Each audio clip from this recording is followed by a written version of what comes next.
A Theist's Guide to Converting Atheists. What would convince an atheist that a religion is true?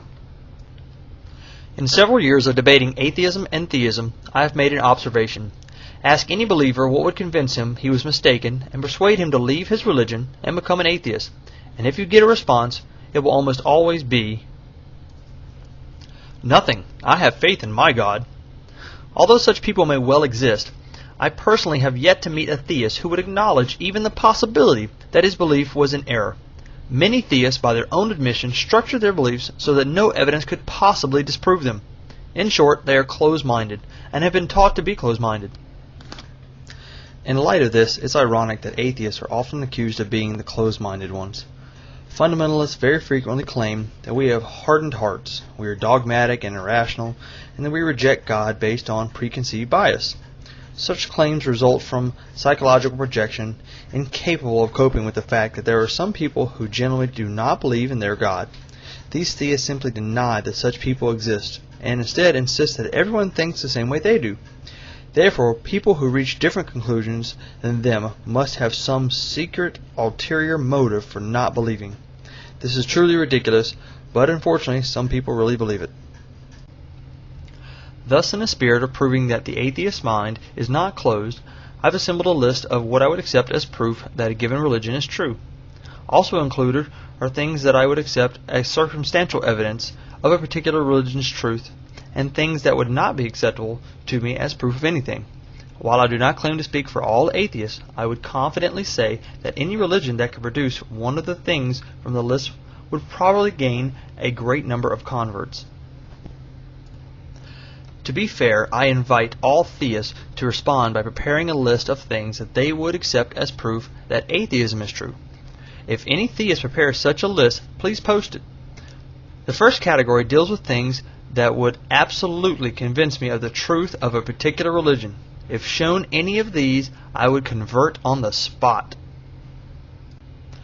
Verified, specific prophecies that could not have been contrived. If the Bible, for example, said, "On the first day of the first month in the year 2010, the pillars of the earth will shake, and a western part of the New World will be lost to the sea. And then, on January 1st, 2010, a tremendous earthquake sends California to the bottom of the Pacific Ocean," I would become a believer. No points are awarded under any of the following conditions. If the prophecy is vague, unclear, or garbled, like Nostradamus' ramblings, for example, it must be detailed, specific, and unambiguous in its prediction and wording. If the prophecy is trivial, anyone could predict that it will be cold next winter, or that this drought, or plague, or flood will eventually subside. The prophecy must predict something surprising, unlikely, or unique. If the prophecy is obviously contrived for other reasons, no official seer or court astrologer ever predicted that the king he worked for would be a brutal, evil tyrant who ruined the country. If the prophecy is self-fulfilling, i.e., if the mere fact that the prophecy exists could cause people to make it come true. The Jewish people returned to their homeland in Israel just as the Bible said they would. But this isn't a genuine prediction. They did it because the Bible said they would. The predicted event can't be one that people could stage. If the prophecy predicts an event that already happened, and the writing of the prophecy itself cannot be shown to have preceded the event. If the prophecy predicts an event that already happened, and the happening of that event can't be verified by independent evidence. For example, Christian apologists claim that Jesus fulfilled many Old Testament prophecies, but the authors of the New Testament obviously had access to those prophecies. What would have prevented them from writing their story to conform to them? The extra-biblical evidence for the existence of Jesus is so scanty that it is impossible to disprove such a proposal. And finally, if the prophecy is the lone success among 1,000 failures, anyone can throw prophecies against a wall until one sticks. The book or other source from which it comes must have at least a decently good record on other predictions. These conditions are reasonable, and are only what would be expected of a true prophet with a genuine gift.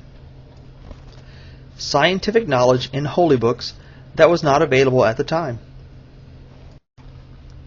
If the Bible or any other religious text contained some piece of knowledge that the people of the time couldn't possibly have known, but that is now known to be true, that would be highly convincing. A passage about the atomic theory of matter or the heliocentric solar system would be interesting, but not conclusive, since the Greeks proposed those ideas long ago, and that was independent of any claim to divine relation. A mention of the theory of evolution would have been impressive. A reference to the germ theory of disease or the laws of electromagnetism would also have been compelling. But what would be indisputable proof would be an explanation of a truly modern theory of physics, such as relativity or quantum mechanics. Not just something that the people of the time couldn't possibly have known, but something so counterintuitive that the odds against guessing at it correctly would be staggering. Just think, what if Jesus had said something like this: "My disciples, I say unto thee that energy is mass times the speed of light multiplied unto itself." Of course, the people of the time would have been baffled, but just imagine how many souls it would have saved today.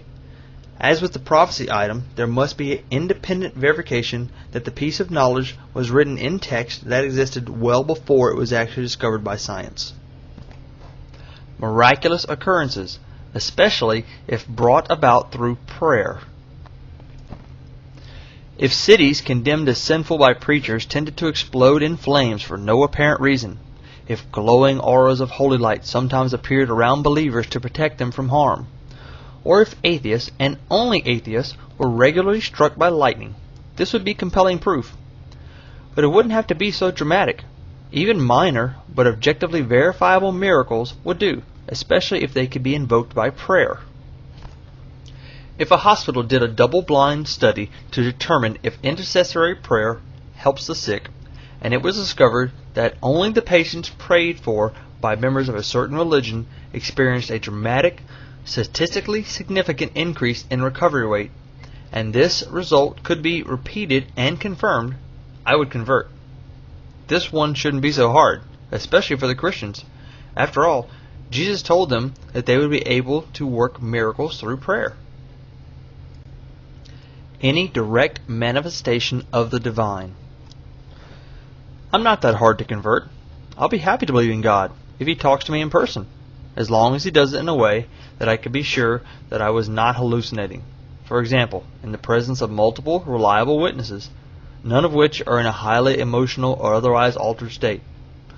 Where are the voices speaking out of burning bushes or out of thin air? In the Old Testament times, Moses saw God so often he knew Him on a first-name basis. Why doesn't He do this today? Aliens who believe in the exact same religion. Although this one is just a bit off the wall, if humanity was to contact an extraterrestrial civilization, and if said extraterrestrials had a religion that was exactly like a religion on Earth, I would become a believer. It would raise some interesting theological problems for Christians. Does Jesus have to travel to every planet in the universe individually, dying and being resurrected on each one?